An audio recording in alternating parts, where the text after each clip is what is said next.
इस कमजोर प्लेन को एंडीज जैसी दुनिया की सबसे ऊंची और खतरनाक पर्वत श्रृंखलाओं और तूफानों के ऊपर उड़ाना ही सबसे बड़ी बेवकूफी थी। पेरू की राजधानी लीमा से वो कल्पा शहर की ओर जा रहा था और वो लांसा एयरलाइंस की फ्लाइट 508 का क्रैश। आखिर उस दिन उस हवाई जहाज के साथ आसमान में हुआ क्या था? 21,000 फीट की ऊंचाई पर विमान के राइट विंग यानी दाएं पंख पर एक बहुत ही जोरदार आसमानी बिजली गिरती है। विंग के फ्यूल टैंक में आग लग जाती है और वो पंख टूटकर अलग हो जाता है। करीब 20 मिनट तक भयानक टर्बुलेंस चलता रहा। जो बात मुझे सबसे ज्यादा चौंका गई वो ये थी कि इस भयानक क्रैश में एक 17 साल की लड़की जूलियाना कोपेक 10,000 फीट से नीचे गिरी और जिंदा बच गई। हाँ, यही इस कहानी का सबसे बड़ा टर्निंग पॉइंट है। ये घटना है 24 दिसंबर 1971 की। लांसा एयरलाइंस की फ्लाइट 508 का क्रैश। आखिर उस दिन उस हवाई जहाज के साथ आसमान में हुआ क्या था? उस दिन की जो घटना है ना, वो विमानन इतिहास की सबसे खौफनाक और अकल्पनीय घटनाओं में से एक मानी जाती है। 86 पैसेंजर्स से भरा वो हवाई जहाज पेरू की राजधानी लीमा से वो कल्पा शहर की ओर जा रहा था। और वो क्रिसमस का समय था, है ना? हाँ बिल्कुल, क्रिसमस की पूर्व संध्या थी तो माहौल काफी खुशनुमा था। उड़ान का पहला आधा घंटा एकदम सामान्य था, लेकिन जब विमान नीचे उतरने की तैयारी कर रहा था तब उनके सामने एक बेहद ही घना, काला और हिंसक तूफान आ गया। तो पायलट्स ने उस तूफान से बचने की कोशिश नहीं की? यही तो सबसे बड़ी गलती हुई। पायलट्स ने उस तूफान का रास्ता काटकर साइड से निकलने के बजाय हाँ, उन्होंने विमान को सीधे उस तूफान के अंदर धकेलने का फैसला किया। करीब 20 मिनट तक भयानक टर्बुलेंस चलता रहा। बाप रे, 20 मिनट बहुत लंबा समय होता है ऐसी स्थिति में। बहुत ज्यादा। ऊपर रखे कंपार्टमेंट्स खुल गए, सामान लोगों के ऊपर गिरने लगा और फिर वो हुआ जिसका सबसे ज्यादा डर था। 21,000 फीट की ऊंचाई पर विमान के राइट विंग यानी दाएं पंख पर एक बहुत ही जोरदार आसमानी बिजली गिरती है।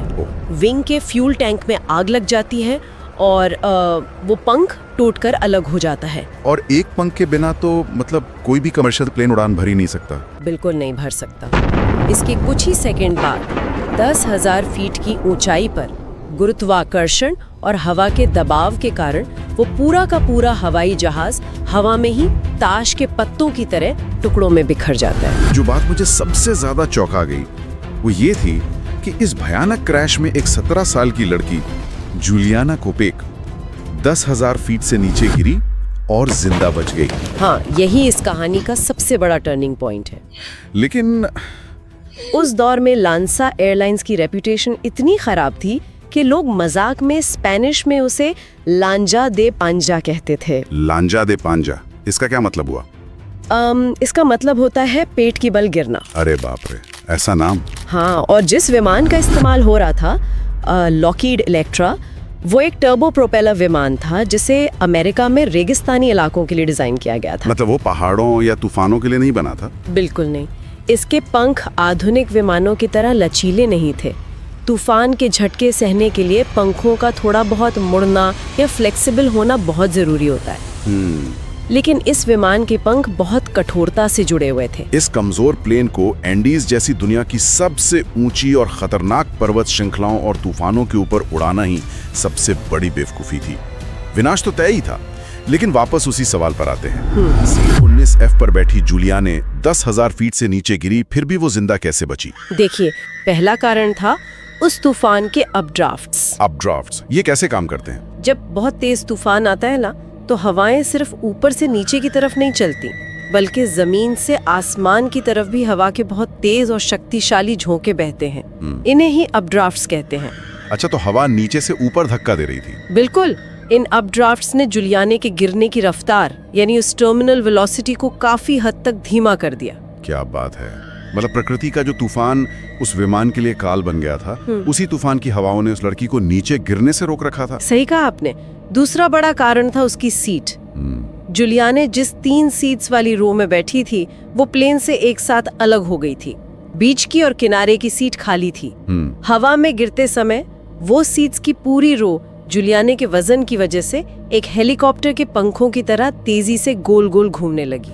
अरे हाँ, और इस रोटेशन की वजह से हवा का प्रतिरोध या कहे एयर रेजिस्टेंस बढ़ गया। ठीक वैसे ही जैसे एक पैराशूट काम करता है। इससे उसके गिरने की स्पीड और भी कम हो गई। ये तो सच में कमाल है।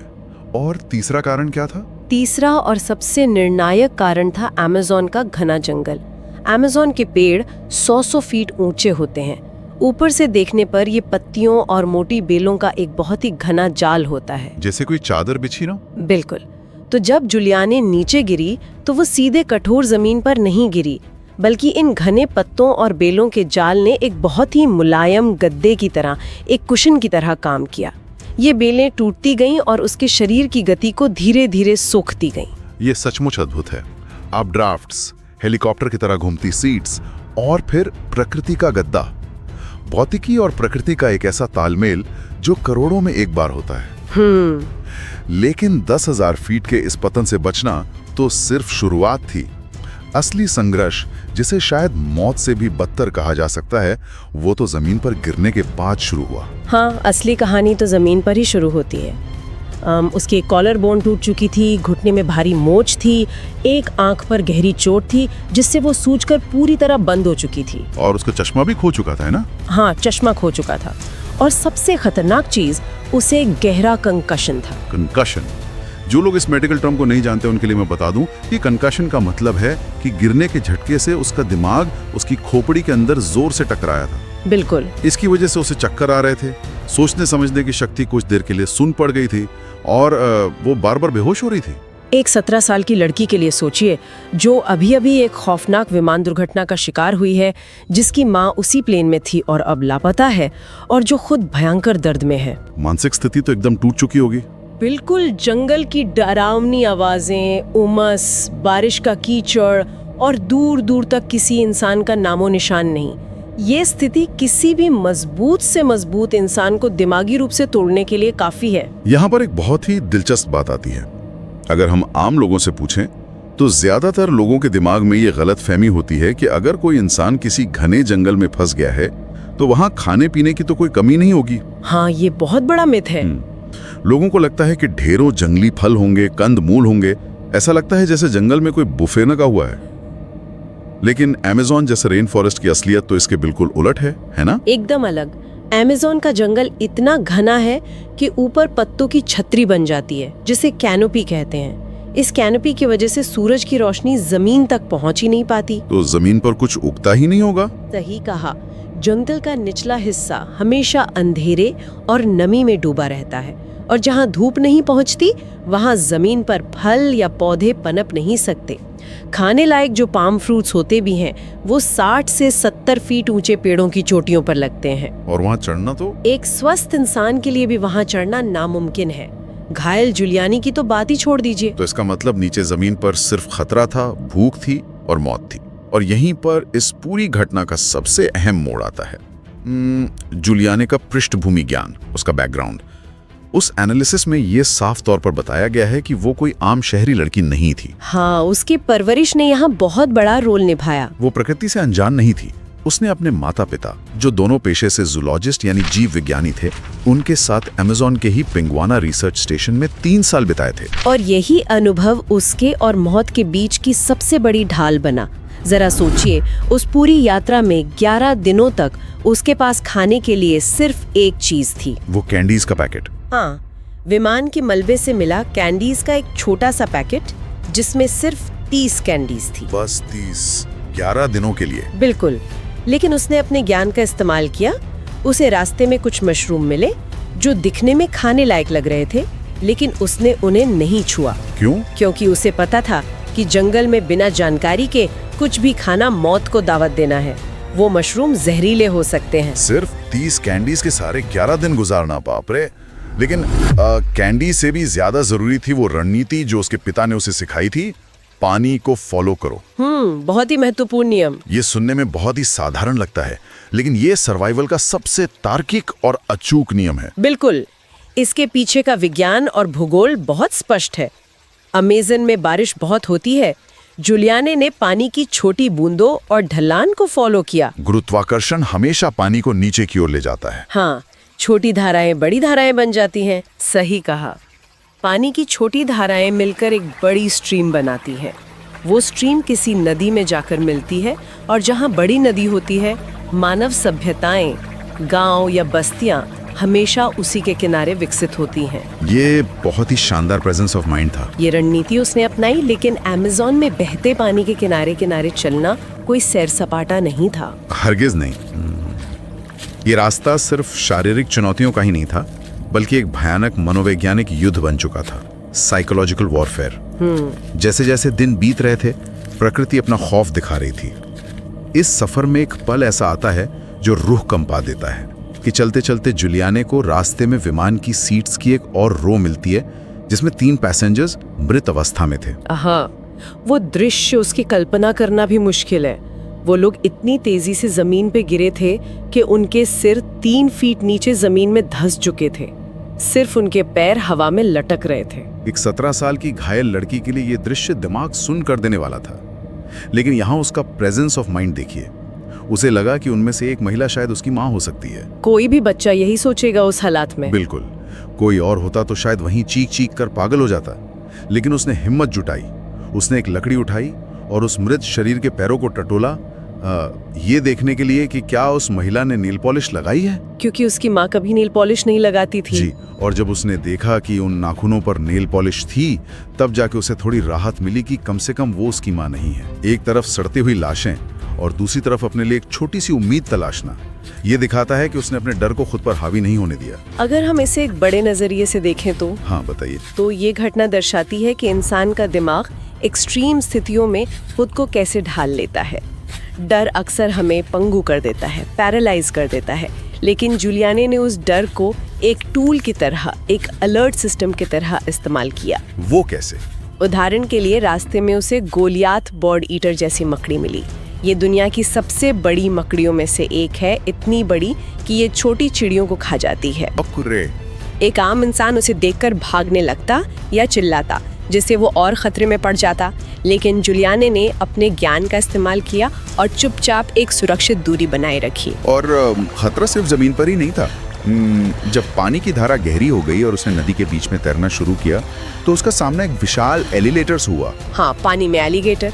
अब सोचिए, कोई इंसान पानी में तैर रहा हो और सामने एक मगरमच्छ जैसा जीव आ जाए।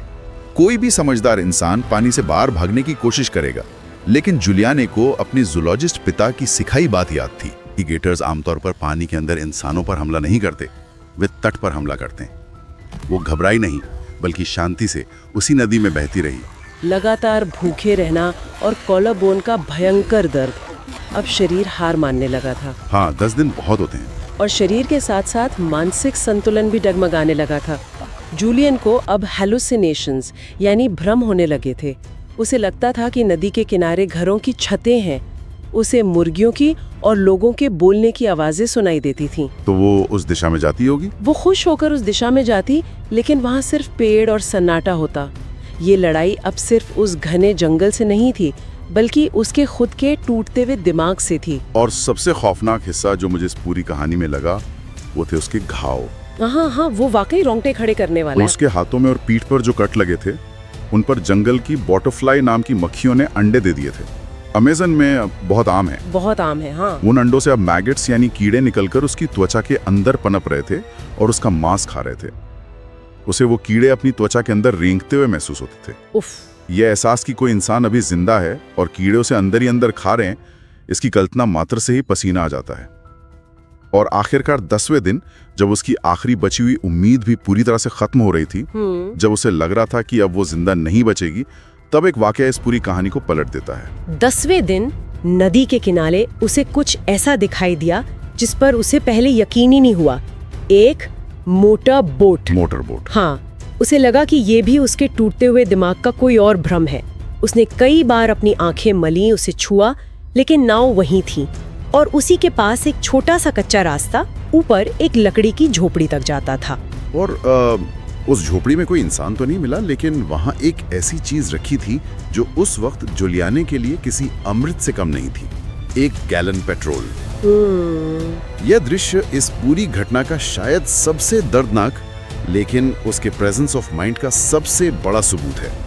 जुलियाने ने वो पेट्रोल लिया और सीधा अपने उन खुले घावों पर डाल दिया, जिनमें कीड़े भरे हुए थे। देखिए, इसके पीछे का विज्ञान समझना बहुत दिलचस्प है। पेट्रोल या अल्कोहल जैसी चीजें जब कीड़ों पर पड़ती हैं तो वो उनके लिए जहर का काम करती हैं। अच्छा। जब पेट्रोल अंदर गया तो उन कीड़ों को ऑक्सीजन की कमी महसूस हुई और उनमें जलन पैदा हुई। अपनी जान बचाने के लिए वो कीड़े त्वचा के गहरे हिस्सों से निकलकर बाहर की तरफ भागने लगे। ये बिल्कुल वैसा ही है जैसे मधुमक्खी के छत्ते में धुआं करने से सारी मधुमक्खियां बाहर आ जाती हैं। लेकिन घाव पर पेट्रोल डालने का दर्द वो असहनीय रहा होगा।